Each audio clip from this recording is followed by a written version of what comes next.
olw'ebbula ly'amasannyalaze eggwanga lya Rwanda ligula amasannyalaze mu bungi bwa megawatts 17 okuva ku Uganda ne Congo buli mwaka.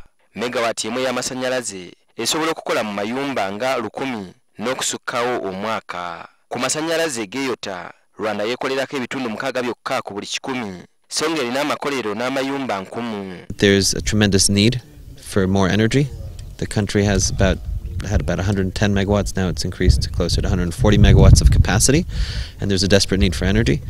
A good percentage of that energy was from diesel, so solar made sense.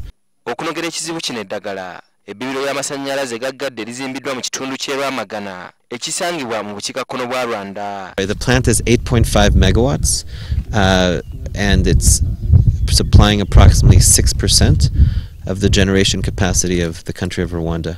Ekitundu kino kati kya ttutumu olw'enteekateeka eno kati eyogerwako ebule n'ebweya. Ebbibiro lino lyakuwemmenta obukadde 23,700 eza dola nga kigambibwa nti ku lukalu lwa Africa lino lyakusatu mu bwagagavu n'okufulumya amasannyalaze g'enjuba. We felt that there was seriousness of purpose.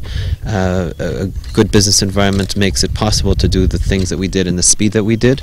Mu kulizimba bakozesa tekinologiya wa kika kya waggulu era ng'embaati ezirembeka omusana za kukyuka nga zitunule ewava enjuba okusobozesa okwongera obungi bw'amasannyalaze agakuŋŋaanyizibwa buli lukya. Kampuni y'aba Norway yeevujjirira enteekateeka eno nga yassa emikono ku ndagaano ne gavumenti ya Rwanda ebaguza amasannyalaze okumala emyaka 25. Ebbibiro lino bwe linaggwa kiteeberezebwa nti lyakwongera okutumbula enkulaakulana naddala ery'amakolero mu Rwanda, eggwanga lye batenda olw'ensozi ezirijjudde. Okunoonyereza kwa banka y'ensi yonna kulaga nti Rwanda eri ku mwanjo nnyo mu nkulaakulana mu Africa ate nga mu nsi yonna ekwata kya 12.